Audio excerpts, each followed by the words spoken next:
Good afternoon, everyone. I want to welcome you also to today's Neuroscience and Education webinar, and I am joined by an awesome team today. And we're going to talk about some brain-compatible strategies that have been implemented in Indianapolis, Indiana, in the Washington Township School District. And what we're going to do is really explore them, delve into how these strategies were implemented, and the kinds of academic and behavioral changes that they resulted in. I really love being able to do this because often you read about somebody has good ideas or you read about the principles of brain-compatible instructional strategies and those kinds of things, but not often do you get a blow-by-blow, here's exactly how we did it, and here's what it meant. So what I want to do now is, did I introduce myself? I hope so. I'm Betsy Hill, and I'm president of the Brainware Company. And I'm going to introduce the rest of the team right now. First is Deanna Nybarger, who is a fifth grade teacher at Crooked Creek Elementary in Washington Township in Indianapolis.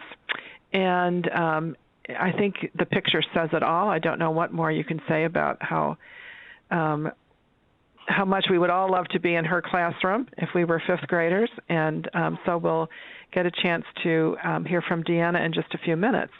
The next slide has a little introduction of Sarah Rarig, who is also a fifth grade teacher at Crooked Creek Elementary.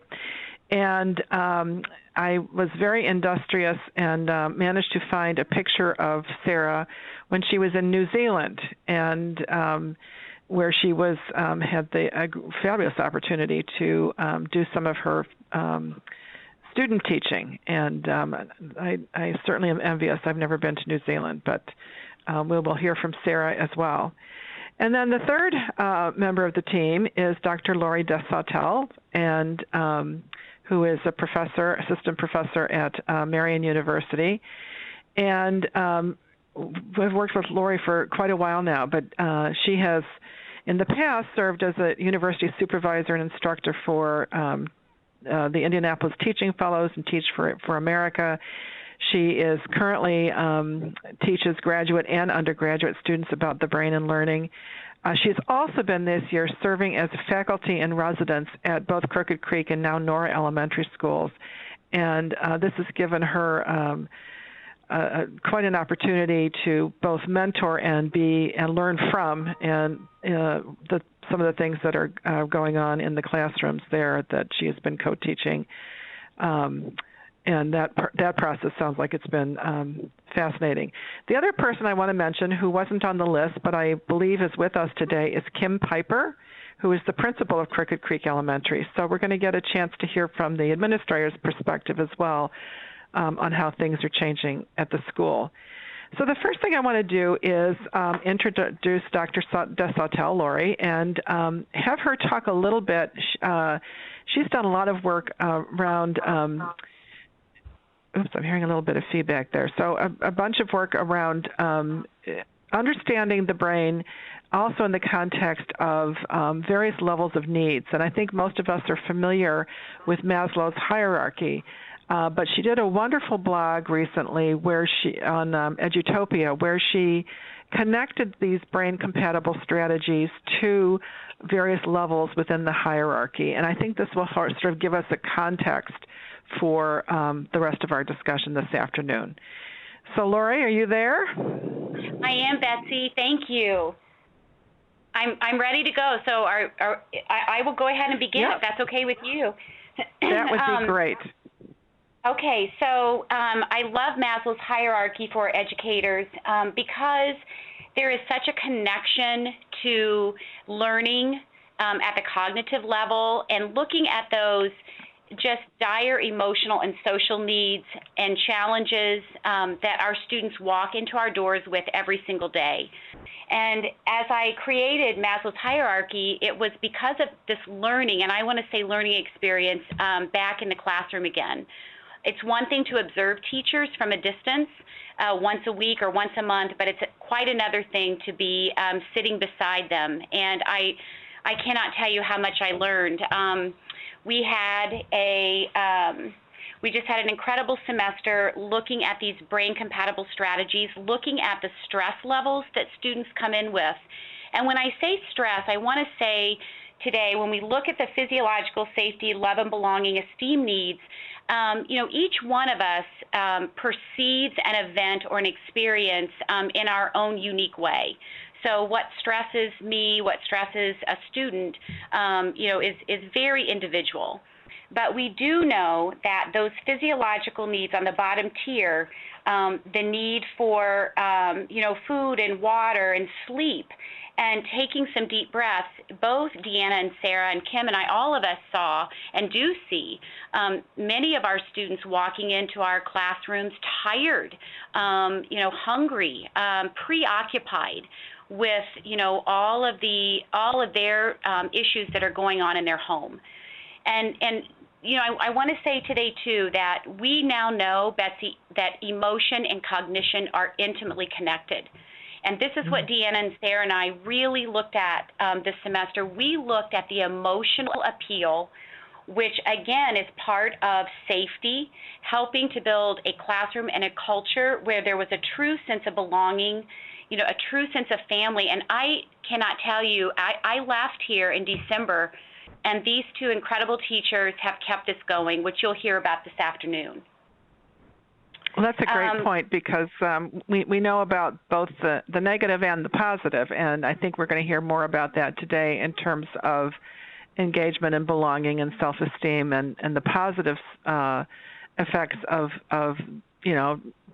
good feelings and good emotions, as well as as you pointed out earlier, the stress levels that come with those and the negative emotions that can come from challenges, especially at those lower levels of the hierarchy. Absolutely. So no, go ahead. No, I was just going to add, too, that one of the things that we did do, and you'll hear about this today, is that we taught the fifth graders about their own brains. And you'll hear Sarah and Deanna talk about that, because when a student is in that stress mode, when they are in that fight flight, which for many students, it's chronic. It's kind of that new normal.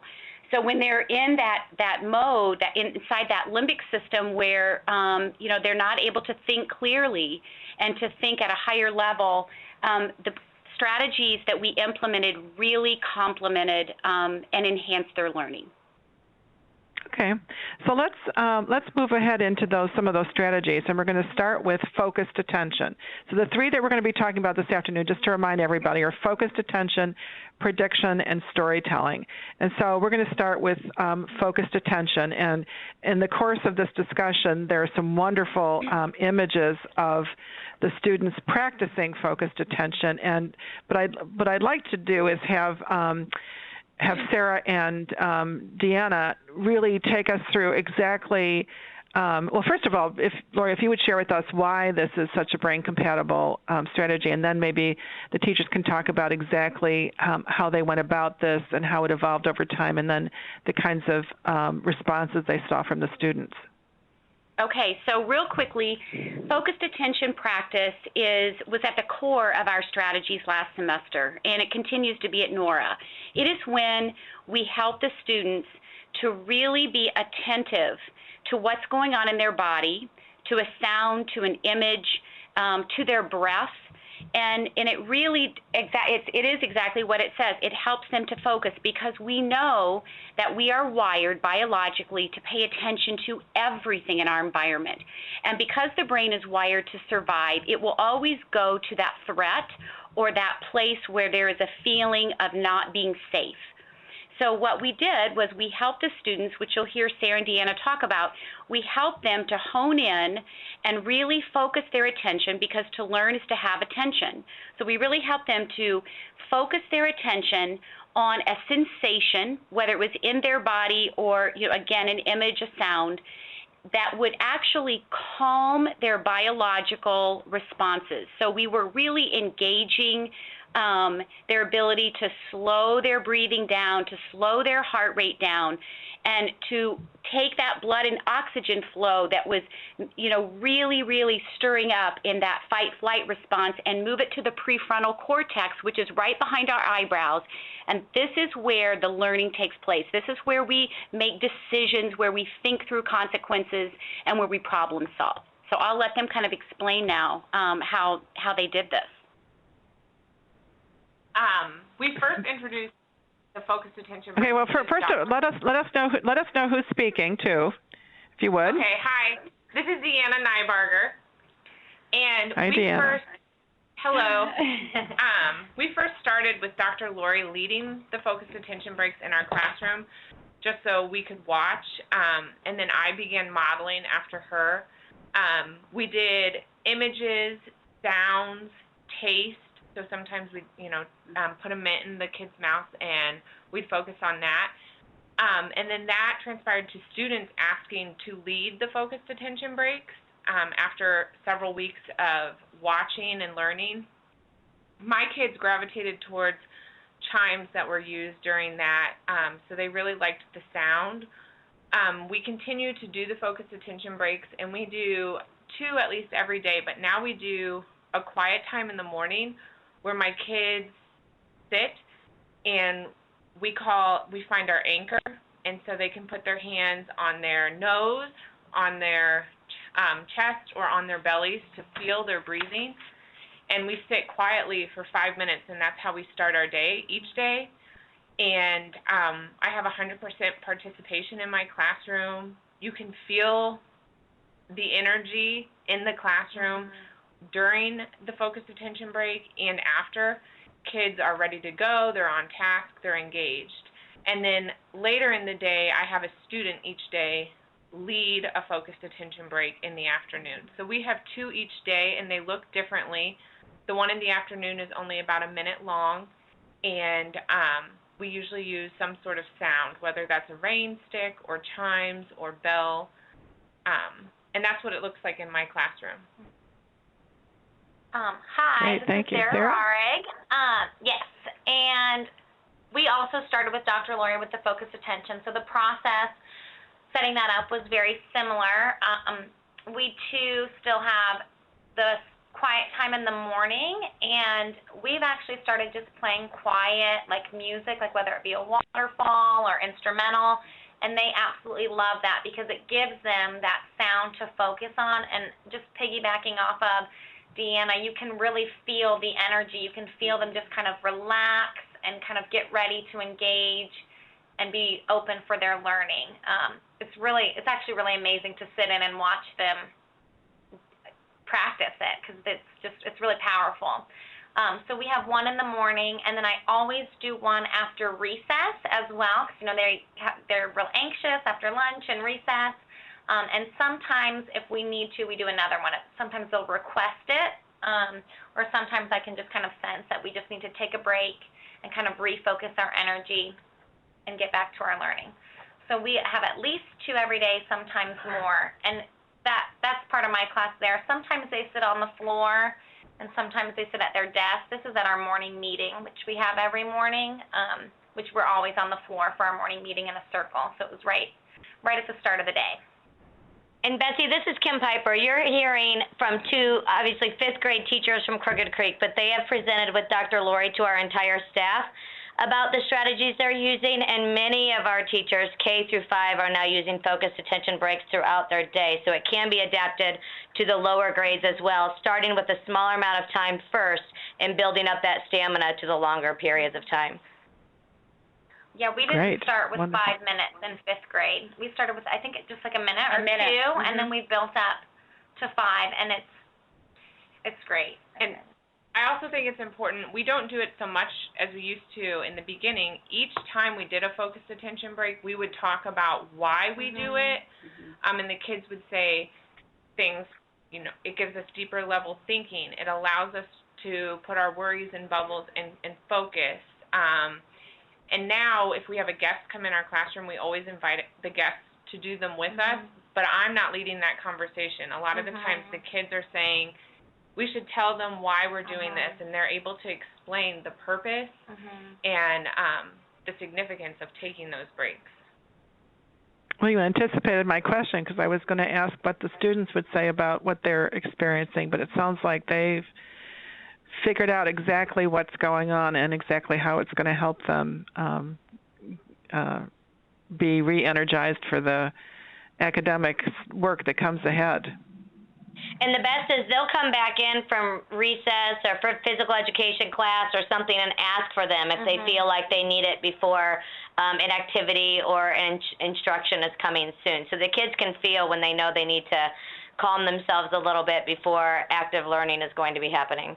And just to add on to that, too, sometimes students will just take like an individual break. If the whole class is doing fine, they'll say, Mr. Ard, can I just step out and just do a focused attention break before I take my test if they didn't feel like they got quite enough time or if we weren't taking one at that moment. And they always have that option, too. So they become very self-aware. Okay. That's great. So when they then go to engage in an activity following that, how is it different? What looks different? What sounds different? What seems different in that activity than you might have seen if they had not gone through that? This is Deanna speaking, and I participate in the focused attention break, so I can tell you that you can feel the blood moving. You are energized in a way that you were not before you take the focused attention break. But in my classroom in the mornings, we have 100% participation in math, in stations. Everyone's on task, on point, ready to go. We also then, after the focused attention breaks, we're doing and using brain-compatible strategies. So people are moving, we're up, we're participating, and you can see visually, you can see that when you walk into the classroom, and you can hear it in the kids' responses. They're on task, they're engaged, they know where we are and what we're doing and why we're doing it. But like I said, there's really no comparison. We take the focused attention practices with them, and you can feel the effects of that yourself. And we model, too. Like, there's times, this is Sarah, sorry.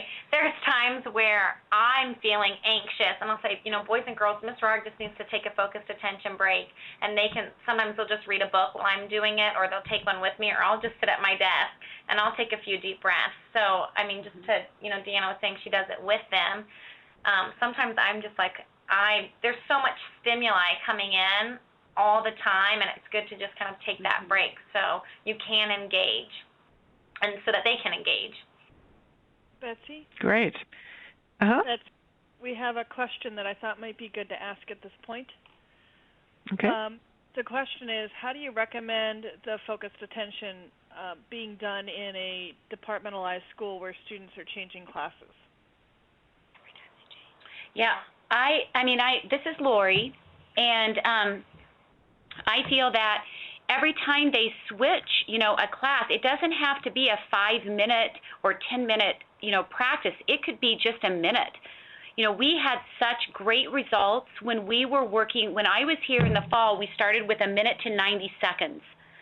And really, that time is invaluable because just in 10 or 15 deep belly breaths, we actually reintegrate our body, our brains and our heart rate, and there's a coherence, there's an integration that's happening just with some deep breaths.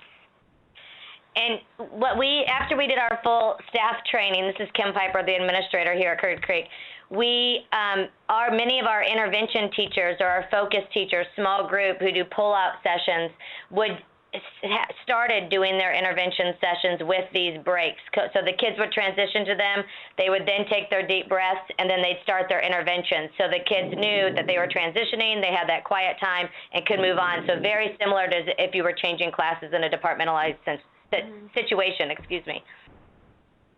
Great, thanks. That makes a lot of sense. And then we want to move on to the practices that you used after you had this wonderful focused attention from your students. And one of the things that you used was prediction. And I'm guessing you did not use a crystal ball, but maybe it was a figurative crystal ball with the children's minds predicting. But maybe, Laurie, again, let's start with you and talk about what prediction does for the brain, and then we can hear maybe some specific examples from the teachers and how they've used that. Yeah, so when we talk about prediction, it's kind of synonymous with questioning. And what we know is that when we pose a question or when we ask the students to predict what this story might be about based on an illustration or looking at a math problem, when we look at and say, what do you think, what are the next 2 or 3 steps that we might be doing? When we don't really just stand up in front of them and tell them, we put the brain in several, and I want to say the word fabulous brain states. And let me mention just a couple of those. One is anticipation. When we can get students to anticipate what they're going to be learning, we have engaged them. The other one is curiosity. When we can pique curiosity, we are, I think, 50% of the way to learning the content for the long term and deeply, because our brains are wired for questions. And when we question, the brain processes that question long after it's been asked. And I've said that so many times. But anticipation, curiosity, and actually, Betsy, a very acute state of confusion is very good for learning. And I want to emphasize acute short term. But when we pose, when we ask the students to just fill in maybe a hole or two and let them try to figure out from all of the contextual clues and experiences around them, they are engaged. Absolutely, and it sounds like that's also keying into what we get when we see really effortful retrieval, effortful processing, when you really have to think about something. Yeah. We know that that's going to create stronger memories. It's also that uncertainty and the novelty of Right. what being that state of confusion, as you said, in the short term. Obviously, confusion over the long term is just going to be exhausting. But in the short term, it's like that stimulus in the environment where you have to really pay attention to it because you don't know what it is. You don't know whether it's friend or foe. You don't know whether, you have to figure that out. I'm so glad you said that, because that ties right into that survival, because the brain is wired for survival, emotion, and cognition. Betsy, you're exactly right. Those brain states, that's what keeps us alive and keeps us thinking and moving and feeling. Great. So let's. All right. So we know it's a good thing, but how do we do that? Give us some examples, Sarah and Deanna. This is Sarah. I actually just did one today that Laurie got to peek in on. We are learning about the American Revolution and getting ready to dig into the Declaration of Independence. So this afternoon, I just wrote on the board, independence, one word. And for about 5 minutes, they just had the opportunity to write on Post-it notes, words, phrases, whatever they thought that meant to them, and just walk up to the board, and they just stuck it up there and then went and sat back down. If they had another one, they added it. They didn't know what we were doing with it. They had no idea where we were taking it, but it got them interested. It had that anticipation, that curiosity. Some of them weren't as confused because they caught on pretty quickly that it had to do with the American Revolution, but not for all of them. So then after they went and put those up there, they talked in small groups about what they thought that meant. And then it kind of just led into the Declaration of Independence and what independence is and what it looks like. But the main, the prediction was just thinking about what is independence? What does that mean to you? One word. Right, and also activating their prior knowledge. What you're doing is getting them to get it right in their minds at that point in time their feelings and their knowledge about independence, because that can definitely provide some context for the more specific discussion about the revolution. Mm-hmm. How about you, Deanna? I think that it's changed the way that I look at even planning daily and weekly. We're an IB school, and we do provocations. So I've now looked at my lesson plans, and on Mondays, I'm trying to do provocations across the board. So in reading, writing, math, science, and social studies, Mondays is an opportunity to poke curiosity with pictures, primary resources, costumes, games, different scenarios that the kids don't really see maybe the connection right away, but then I can tie back to that all week, or I can lead into my teaching points throughout the week. So in lesson planning and a whole, it's changed the way I look at the day, but then also the whole week. And it provides that structure that makes sense. But then I've got examples, but I was going to share those during storytelling and our other section. But really just the general way that I plan has completely changed, just to get that hook for kids. It is a hook. And then you've got buy-in all week. They just don't even know that they're learning about linear equations that first day when they're talking with partners, and then it's so easy to relate back to that the rest of the week. And it's not uncommon to go into either of these girls' classrooms and see them just have an essential question posed up on the board that the kids are discussing for a few minutes prior to getting started, and they really don't know at that point how it's connected. But they've had that conversation, they've built the background knowledge, and they're helping their peers understand before they even dig into the curriculum. Great. I had another thought, and I think it's just escaped me, but it also sounds like it's about really just opening things up, questions. I was thinking about, you're talking about costumes and games. Do you sometimes do, are you asking them to take that prompt or that provocation and then predict what's going to be happening? Are there times when you will give them that and say, okay, where do you think this is going to go? Yes. Oftentimes, we did a social studies unit on colonization, and all of the fifth grade teachers, we dressed up either as colonists or Native Americans, and all day the kids were asking questions about our clothes or who we were, and we had a place for them to focus those questions. And then at the end of the day, we came together as a grade level and discussed our different characters that we were and how we pertain to the colonization era and history. And that was the introduction to our whole unit. So it was a 6 or 7 week unit of study in social studies. So throughout the day, they had so many questions, but we didn't provide the answers. We provided a place to put them, but then oftentimes they had more questions from someone else's question. So it led to great discussion.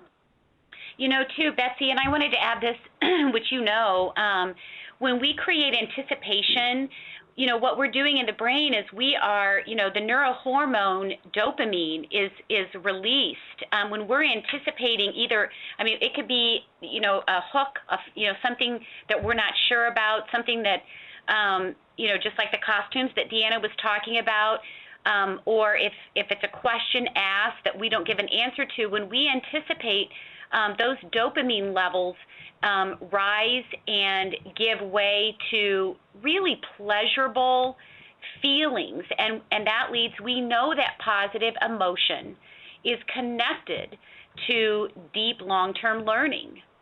So right, you get much stronger encoding of memory when you have those levels. Not too high, but right, yeah, exactly. Okay, so we've sort of previewed a little bit and talked a little bit about storytelling, and I know that this was something that really, as you've described it to me, had a real impact on your students. So why don't we go there and talk a little bit about storytelling? Betsy, I'll give you just kind of what's happening in the brain when we use this. So when we look at storytelling, it is an age-old strategy. Obviously an age-old way of being and actually experiencing our world. And the brain learns in context. So when we know that the brain forms contextual patterns and weaves information together so it's relevant and meaningful, stories are a natural way for us to learn. And So both teachers, and actually the teachers at Nora, we're doing this right now too. So there's two ways that we've integrated storytelling into the classroom instruction. And the first way is when the teachers actually share a personal narrative introducing a lesson. And I watched Deanna and Sarah do this several times. So when they share a little bit about who they are and weave that into the content. Sarah she's doing a lot of fitness work, and so she'll bring in her fitness training into, training the mind and the brain. And I actually walked in on Deanna 2 weeks ago when she was teaching them about linear equations, and she was telling a story about she and her husband and her family getting ready to plant a garden for summer, and she was using the analogy of moving from XY axis and planting that garden. So that's one way to tell a story, is taking a personal narrative approach. And then the other way that I've seen both teachers use this, that they'll talk to you about, is literally just taking content and weaving it into a context that brings up prior knowledge for the student, that makes it relevant and meaningful, and that actually brings that dialogue with the students, that interaction with them, right into the instruction. So there's equity in the instruction, and that's been really fun to watch. When you say equity in the instruction, I'm not sure that that everybody necessarily followed that. How does storytelling and equity go together? So when I talk about equity, I think the storytelling and the equity go together when both student and teacher are sharing in questioning and the narrative and looking at,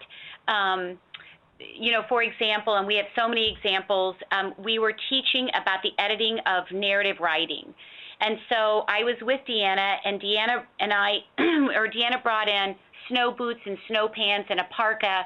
And the students, again, were predicting, and they were questioning, and they were discussing, even before we shared the instruction, what this had to do with editing and constructive responses in writing. So those are some of the things. When I talk about equity, there's student and teacher participation equally spread throughout the instruction. Okay, that makes perfect sense. Now, okay, so there's apparently a story that involves a parka and some boots and some mittens or something, and I'm guessing that everybody, along with me, would like to hear how this story goes. So is it Deanna? It's Deanna, yes. Yeah. My students were struggling with conventions, so capitalization, punctuation, spelling, things like that in their writing. And we told a story about being prepared for a blizzard and what would you need to have if I were, because the weather was bad, if I were to go outside. And in telling that story, we talked about preparing your writing for your audience. So when I put on my snow pants, we talked about the capitalization throughout your writing. You should check when you put your snow pants on, you're checking for capitalization. When you put your winter jacket on, you're checking for spaces throughout your paragraph. When you put your snow boots on, you're checking for punctuation, so on and so forth. And I actually physically put the outfit on, but as I was doing that, students pretended to put those items on with me. So then when they were editing and practicing their writing, they were going back and putting gloves on and saying subject, verb with their two hands. Touching their head and saying, do we have an ending punctuation at the end of each sentence? So it incorporated that moving also. I also, in writing, just thinking about equity, I always write along with my students. So if my students are writing a personal narrative, I'm writing a personal narrative, and I share that with them each day. If they're writing an expository piece, then I'm researching and I'm writing an expository piece, so that I have an example for students, but also the work is equal. I do it also. And then the linear equation we did a couple weeks ago with the coordinate plane, and I just story told, that was my provocation that day. we planted a I asked the students to watch as I walked along the coordinate plane, and I had a large coordinate plane taped to the floor of my room. And as I moved to the origin, I explained that we planted seeds, and then we talked about setting up a schedule to water those seeds. And the more we watered them, I walked down the x-axis, the taller those plants would grow, and I walked up the y-axis. And by the end, students were able to come up with their own stories before introducing X, Y, ordered pairs, and those things, but they knew that the beginning of their story needed to start at the origin, and they knew that there was a cause-effect relationship between the X and Y axis, and that you had to do the X first before you could go up. So they created their own stories and walked the coordinate plane before we even introduced it. And they really grasped through data that portion of our math for that unit. Sounds like a great idea, using that kinesthetic sense also to, and each of them coming up with their own story, because that every time they start at the origin and have to try to figure something out, they've got that very familiar experience and very familiar memory to guide them. So they can, whenever they're moving down the one, it's more water, and they're moving up the other, it's how tall the plants are getting. Right. That makes, that's a great idea. How about you, Sarah? Have you tried something like that? The couple notes that I had jotted down were actually on the same two things. For writing, we talk a lot about mechanics, so that editing, that punctuation, capitalization, and my class does okay with it, but they just didn't really understand the purpose. Like, why do we do that? Why do we edit? What's the point? We're in a very, they all have their cell phones, and they text, and they don't use a lot of punctuation. So they really didn't understand the purpose of it. So we talked about, well, what are mechanics? Not in the sense of writing, but just what does a mechanic do? And I have a student in my class who wants to be a mechanic, so this really drew him in. And he's like, oh, well, they fix cars. I'm like, well, why would they do that? Why would they fix a car? So that so it runs smoothly, so they can get to A to B safely. And we kind of made that connection to writing. So why do we check our mechanics in our writing? To make sure that the reader can read it smoothly. Just like a car runs smoothly, our writing has to be read smoothly so people can understand it, so that it works. So we kind of came up with that one together and worked through that one together. And we still, that was early last semester, and we still talk about it. When we were working on our writing prompts, they go back and they're like, oh, I got to do my mechanics. I have to make sure it's running smoothly. And their writing growth this year has been absolutely phenomenal. Absolutely phenomenal. So that was one. And the other one was also with that X and Y, which is what we're currently doing. So, of course, it's fresh in our minds. But I have a class of athletes, and as Dr. Laurie mentioned earlier, I bring a lot of my fitness training into class, but they also love athletics as well. So for the X and Y, it's really confusing whether you do the X first or the Y first and where you're going from that origin.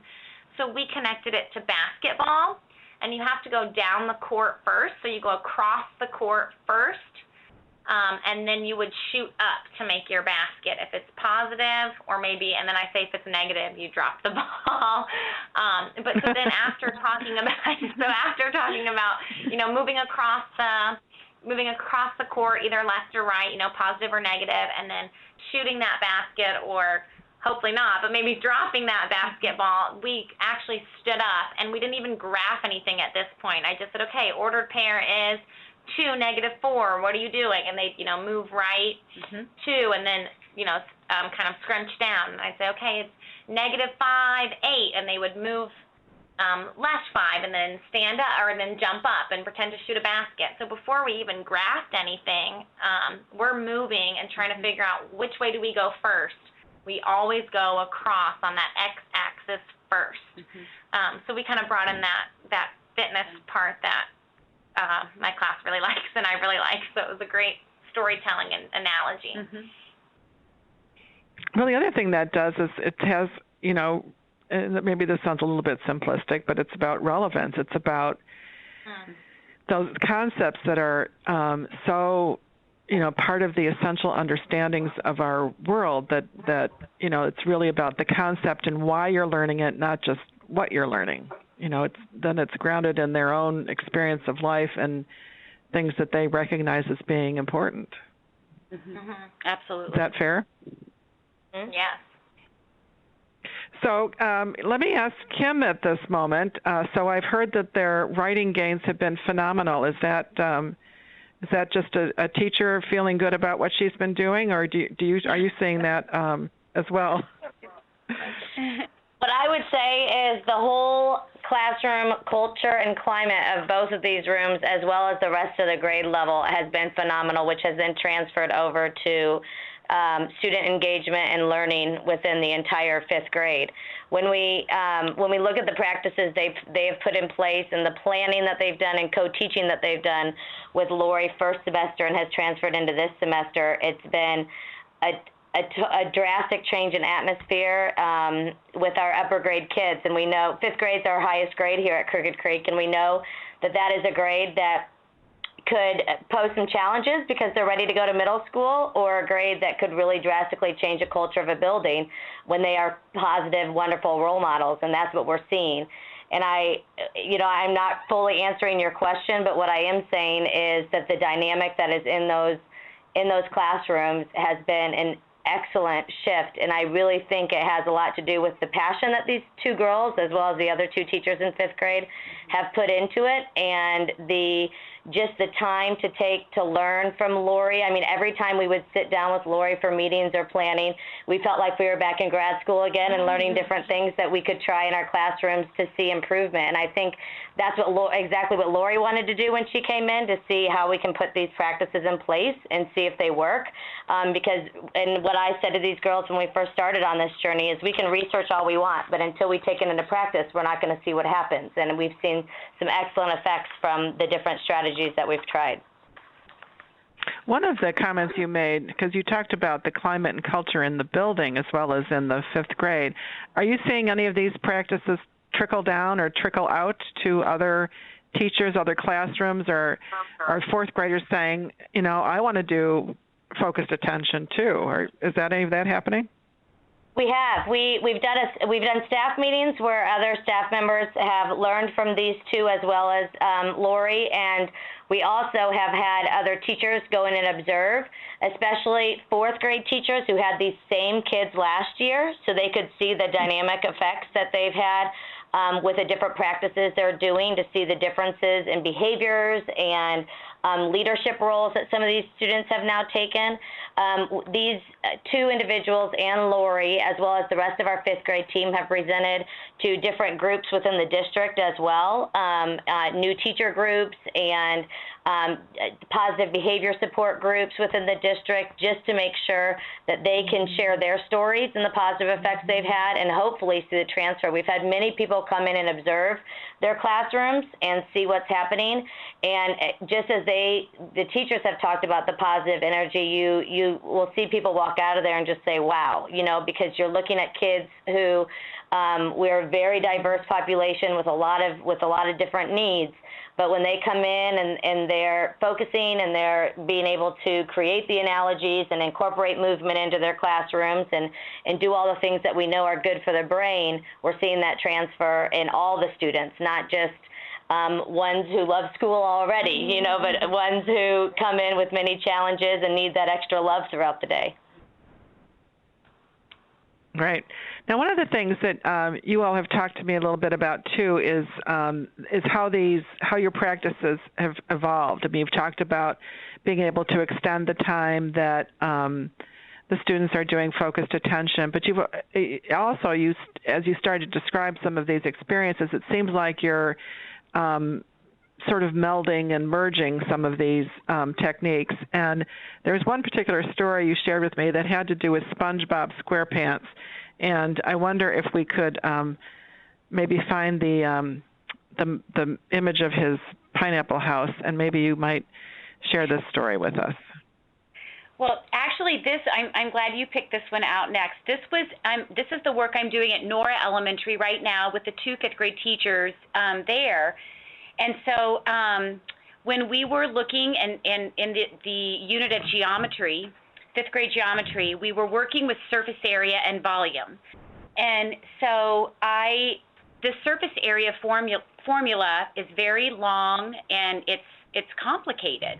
But more than that, Washington Township is really taking a different look at math this year, and it's more of a conceptual understanding, which I have really enjoyed. It's not the way I was taught, but Sarah, Deanna, Rachel, and Sean, who I'm working with now, I mean, the math it's a very conceptual way of, looking, understanding, and then assessing it. So SpongeBob is familiar and very, very engaging. I mean, I walked in with this big poster and all eyes. I mean, there was such excitement and, again, anticipation. What are we doing with that, Dr. Laurie? What are we going to do? And I don't know if you can see in the picture, but there are 4 pieces of furniture, and they're all in the shape of rectangular prisms. So at that time, we were measuring surface area of these rectangular prisms. And so they actually, the students, we asked what they thought they would be doing, and they actually designed or at least created some of the measurements. Some of the measurements were given. Some of them they had to come up with on their own. I mean, there are just hundreds of ways you could teach this. But the bottom line is that it was something that everyone was very familiar with. And it's a very brain-compatible way to teach because of all the things that we've talked about already, the relevancy and the meaning, and personalizing content. And I want to emphasize that today. I think anytime we take something that is more personal for the student and maybe even something that they know, even more than prior knowledge, their expertise. SpongeBob and Plankton and all of those characters are very, very familiar to those students, and they watch them and they interact with them. So and it actually brought smiles to everyone's faces, and we laughed, and it was fun.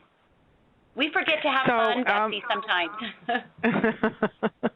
Well, learning is about the most fun that our brains can have because that's what they do, and so when that's going well, it's pretty exciting. So. Tell us how you introduced this, because there was a particular reason for SpongeBob being in this as part of this lesson, and a particular role that he played. Well, so what we did... Did you watch a movie?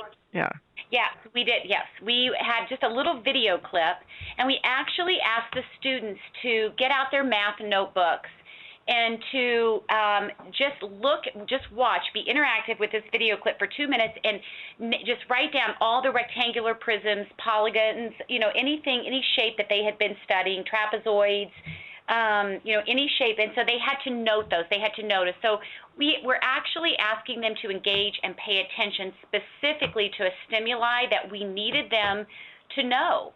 And so that was really, I mean, they were willing to do that. They were excited about doing that. And, and actually I think there was kind of a competition, who could find the most rectangular prisms in SpongeBob's 2-minute video excerpt.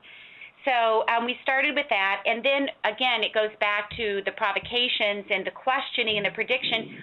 Why do you think, or what do you think we're going to be doing today with regard to SpongeBob's Pineapple House? And we're under the sea this morning. So what are we going to be doing with that in surface area? So, they loved making those predictions because, again, they felt completely involved with the content at that point. And it actually, I wanted to say, too, the anticipation mind state brings affirmation to students. When they get to guess, when they get to participate, even if the answer is wrong, Sarah and Deanna and also Rachel and Sean, I mean, we never say an answer is really wrong. We just tell them that they're warm or they're close and try again and great guess. And it gives them, a sense of, it brings in that affirmation, which is a positive emotion. Absolutely. Sarah and Deanna, any other have you used this SpongeBob's Pineapple House or similar things? This is also sort of a mind map kind of a situation? We did, with all the formulas, we did a lot of discovery. So we brought in everyday items, and the kids discovered the formula for surface area themselves. And then we moved through that discovery, the real, scientific formula for surface area, because it is long. But instead of introducing it and showing them what it was, we gave them a box that was open, and we said, how could we find the area? And they quickly realized they had sides that were congruent, so they used the math vocabulary, and so they shortened those steps. We know we need to find the area of this rectangle and times it by 2, and then they quickly saw that. So they wrote those formulas in my classroom on their own, and we hung those formulas that they created in our classroom, and that's what they're using. I remember hearing it just reminds me of a story I heard once about, I'm trying to think who this was. It might have even been Jill Bolte Taylor, but anyway, someone who became a scientist. And she tells a story about when she was on her grandfather's farm, and she was out in the barn with a pail of milk and started swinging it back and forth, a little bit, tempting fate there. And she kept swinging it back and forth, and eventually figured out that she could swing it all the way upside down. And she went running into the house to tell her grandfather, and he goes, "Well, yeah, of course, the centrifugal force."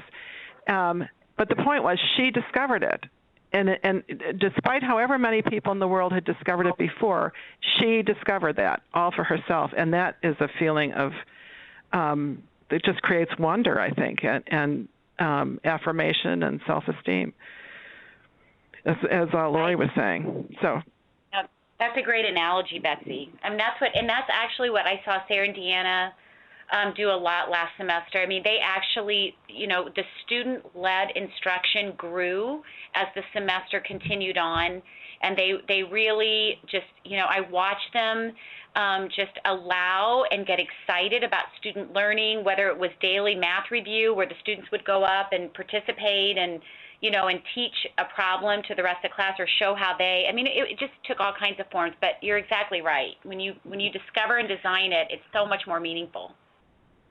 So let me ask a question of Sarah and Deanna now, because it's not that long ago that, I think this is still true of many teachers, where you feel like you have to be the authority. You're supposed to know it all, and your job is to convey whatever information is in your head and somehow get it into your students' heads. This is a real different, the kinds of things you've been talking about are very different. It's sort of more learning side by side, as I think Deanna described it. And does that make you nervous? Is it uncomfortable? Is it, how has what the experience been like for you guys? This is Sarah. I love that you asked that, because I was just talking about that yesterday. We do have a hard time relinquishing control. It's very challenging. I definitely think that this year I have done that a lot more, and I've seen so many benefits, because they feel more independent and more in control of their learning. And I think it's about structuring it in a way where, I don't want to say it gives the illusion that they're in control, but almost that it does, where they have more say. They have more say in their learning, and modeling that we do, as adults, we do make mistakes, and we don't know everything. And that just kind of affirms, going back to, affirming them, it's okay if they make mistakes. Yesterday and today, both I had students teaching. Both days they made mistakes. Both days the class helped them get to the correct answer, and both days the whole class clapped when they were done. And I know, thinking about when I was in school, that wouldn't have happened. Students didn't teach. They didn't have control over their learning. They didn't feel like they were active participants. So I think it is important that we give them that opportunity to. So when you have them come up to the front of the class they come up to the front of the class, but to teach something, that sounds like a very different experience from the old days when you had to come up, a student got called on to come up and do the math problem or something on the board, and then it was you got it right or you got it wrong. And if you got it wrong, you just, hung your head and schlepped back to your desk and you were embarrassed and it was terrible. So this sounds, help us sort of through the steps of that and how this is an example I think you have of how maybe they're leading the focused attention or doing somehow other teaching. So tell us a little bit about that. This here is in reading, we do classroom discussion at the end of the week where they discuss the book, and they're required to write questions as they're reading, like deeper level thinking questions, like why do you think the character felt this way? That's what this image is here. And I actually, the other fifth grade teacher, not Deanna or I, but Miss Gitsis, her class was doing this, and I was like, oh, I love that, so I incorporated that. But as far as the math and, having the wrong answer, I mean, it's always, well, like as Laurie was saying, it's not you're wrong, but it's, well, you're close, or you're on the right track, or your steps were right. Why don't you have someone help you out? Or a lot of times they're like, oh, wait, I get it now. I forgot to add this line in. So there's a lot of self-correction. And teamwork and help, so they're never made to feel bad if they get an answer wrong, because that's part of the learning process. Making mistakes, I mean, that's how we learn. Yeah, no, go ahead. Absolutely. This is Deanna. I think that through that step of prediction, our classrooms have become, and I definitely feel this in my classroom, a safe environment, and kids feel very comfortable asking questions. And it's not the illusion of you are in charge. I've made very real mistakes, and I was wrong, and I had to think about my thinking. That was it was a powerful moment for me in front of the classroom, and one that the kids witnessed, and I showed them, you're a lifelong learner. Learning doesn't stop, and it's not just in this classroom. And the kids beyond, with the curriculum, but with the brain-compatible strategies, my students are researching on their own, and they come in the next day and they have ideas they want to share with each other. They have a new way to take a focused attention break, or they've looked up something about the Revolutionary War and they want to share it. So I think that it's just created a culture in our classroom of community, but it's a safe place to try on different questions, even for me. And that goes back to Maslow's hierarchy, that sense of belonging and safety, and I really feel like in both our classrooms, they feel safe to take risks and to go up in front of the class and ask questions or explain their thinking. Or to disagree. Or to disagree, or to say, Mr. Arg, that's not correct. You're wrong. You're wrong, Mr. Arg. And they feel comfortable doing that and taking those risks. And again, that just goes back to that. That's great. Well, it looks like we are nearing in on the end. I want to just check with Sarah Sawtell quickly to see if there are any other questions that popped up along the way that we might just take a minute or two to answer here at the end. There are not, but I think everybody has been so enthralled listening that they may not have bothered to find the chat window. We hope so. Let me... so if you want to find the chat window and put in a question, feel free. But I know that we have some prepared also. So. Yeah, well, what I want to do is, because as you talked about being lifelong learners, and we talked a little bit about this yesterday when we were chatting, is you obviously had tremendous success with these strategies, but then the question is, so what will you do different the next year? And so I just wanted to pose that to both Sarah and Deanna and see what your thoughts are. This is Deanna. I'm just really excited I've had the opportunity to work with Dr. Laurie, but now I feel empowered that I can do this not on my own, but I can start right away next year and get into things. I'm excited to come in this summer and look at our units of study and make them better and more brain compatible. So I'm excited, and I'm excited. Well, there's nothing like it, excitement to breed excitement, and so it's very catching. And so I imagine your fellow teachers and your students will catch that excitement. How about Sarah? I definitely agree. I've already done a lot of reflection on units we've already done and thought, how can we make this better? What can we change? What can we add from what we've learned? And as Deanna said, I almost said as Laurie said, as Deanna said earlier, how her planning has changed. I think just the way I think about teaching has changed. I think the biggest thing for me, as it always is a challenge and always will be a challenge, is that control, which, brings me back to, doing those predictions and doing that self-discovery. Deanna does a really nice job of self-discovery. And I do it, but I want to do it more and use manipulatives more for that conceptual understanding and that discovery and that anticipation. So I think I'm excited as well, and just want to make sure I'm continuing to implement these and continue learning. We do have a question that maybe you can, we only have like a minute left, so it would have to be a short answer. But the question is, if they wanted to start using focused attention, how do you introduce it to the students? Well, this is Laurie, and I think the first thing you do is you need buy-in. So real quickly, we began here at Crooked Creek and at Nora by teaching children about their brains. We literally talked about 3 specific things. We talked about that fight, flight, freeze response, what that feels like in the body. We talked about the prefrontal cortex, which is behind the eyebrows. And we talked about the benefits, why we're doing the focused attention practice. So, they really got, an opportunity to understand how those parts of the brain really function together, and why would we even need a focused attention practice. So, Laurie, when you did that, were any of the kids, did any of the kids say, "Oh, this is stupid," or what? Even after they'd heard about it, because it's sort of, it's different, it's weird, it's a little uncomfortable, maybe. Yeah. Did you have some kids who just, started giggling, like? Yeah, when they were doing it, or giggling. Yeah, I had a giggler.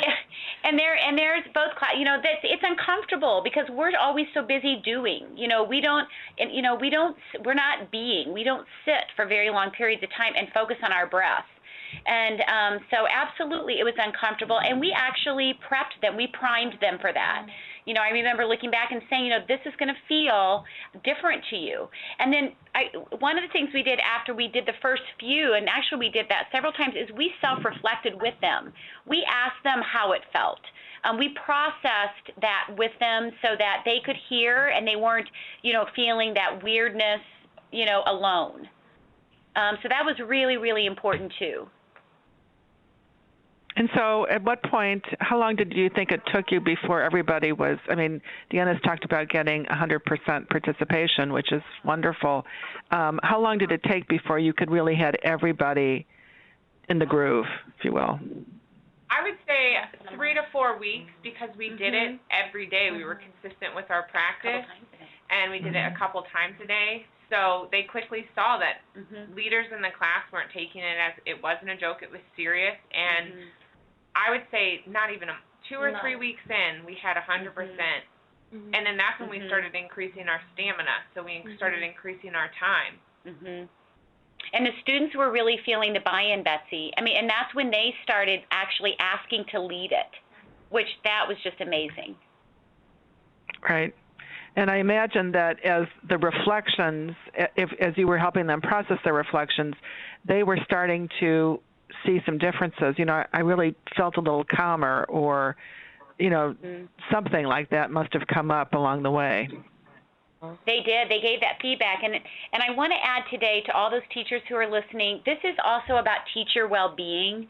And Deanna and Sarah both have said this to me, and Rachel and Sean, that when it's not just about students feeling better. I think when we have happier, calmer educators, it is a very reciprocal process, because they feel the energy of their teachers. so Sarah and Deanna and Rachel and Sean now are working hard at, looking at this, also self-reflection piece, because it really is about all of us in the classroom, not just the students. Right. Well, I could go on all afternoon, and maybe some people can, but I know we all have other things to do and families to go tend to, and those kinds of things. So Laurie and Deanna and Sarah and Kim as well. It has been a real treat to have you participate and chat with us today, and it's just been great. And we so appreciate your time and all of your great insights. And so for those of you who managed to participate today, we are delighted to have you here. We hope you'll join us for another neuroscience and education webinar sometime soon. We do them pretty much on a monthly basis. And as Dr. Sarah said at the beginning, we will be recording. We have recorded, and the recording will be posted in a week or so. So again, thanks everybody, and we hope you have a great day, and appreciate your being with us. Thank you, Betsy. Thank you. Oh, thanks. Bye-bye. Bye-bye.